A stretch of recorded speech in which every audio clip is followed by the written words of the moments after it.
Today, we're going to take a really close look at what the term 24/7 psychiatric care actually means. We'll use a specific case study to explore what this level of support really entails for someone who is living in a state of profound and constant crisis.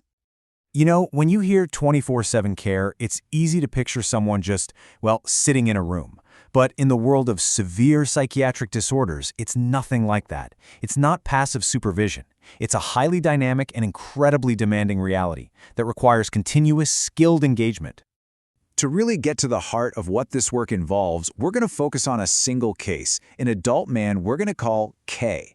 By trying to understand his daily struggle, we can start to see just how complex and necessary this kind of support structure really is. So K's condition, it's not a constant steady state. The best way to describe it is like an inner storm, a constant potential for extreme, unpredictable volatility that can erupt with almost no warning. Let's first explore the nature of that storm. This is what's so challenging. His emotional state can flip in an instant. One moment, he can be totally calm, friendly, and engaging. The next, some kind of internal trigger, something you can't even see, can throw him into a state of severe anxiety, irritation, or even aggression.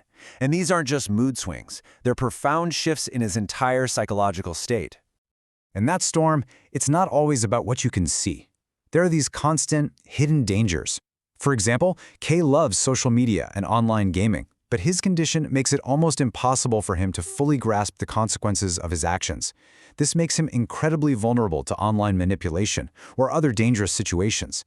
It requires constant vigilance to protect him from threats he can't see himself. What's interesting is that these crises, as chaotic as they seem, often follow a pattern, even if it happens very quickly. It starts with an internal trigger, which leads to an emotional outburst. That moment demands immediate, skilled intervention to help guide him back, gradually, to a stable state. The caregiver has to be an expert at navigating this cycle, which can happen over and over, multiple times a day.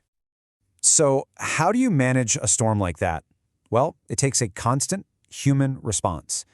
This brings us to the role of the caregiver, who in this context really becomes a kind of human anchor in the client's life. The absolute core of this work is something called active support. And let's be really clear, this is the exact opposite of just passively watching someone. It isn't about just being in the same house. It's a continuous series of delicate, intentional, psychological interventions designed to help regulate K's emotional and behavioral state. So what does that look like, moment to moment? It means constantly trying to anticipate a crisis before it even surfaces. It means having to firmly, but safely, stop destructive behavior. It means managing and absorbing intense emotional outbursts, all without reacting personally, and then helping to recenter and guide the person back to a calm state.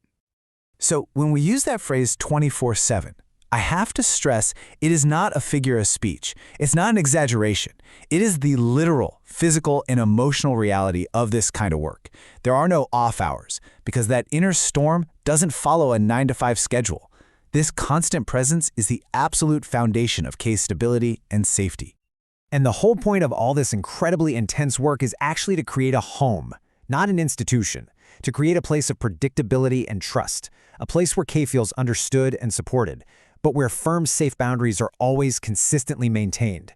It's that consistency over time that allows a real bond of trust to even begin to form. But here's the thing. This stability, which is so hard to build, it's incredibly fragile. In fact, it all hinges on one single critical factor. For someone like Kay, the people caring for him aren't just service providers. They're not interchangeable parts. They become his only stable anchor in what is otherwise a completely chaotic and confusing world. They are the one single point of consistency that he can rely on. And that leads us to the most crucial question in all of this. What happens when that one anchor is suddenly pulled away? For a client like Kay, this isn't just a logistical problem or a change in schedule. It represents the sudden, catastrophic loss of their entire foundation for safety and emotional regulation. You see, for individuals like Kay, this level of continuous active support isn't just a helpful service, it is literally the only thing standing between them and a complete psychological collapse. This really highlights the immense responsibility of this work and underscores just how absolutely critical that continuity of care really is.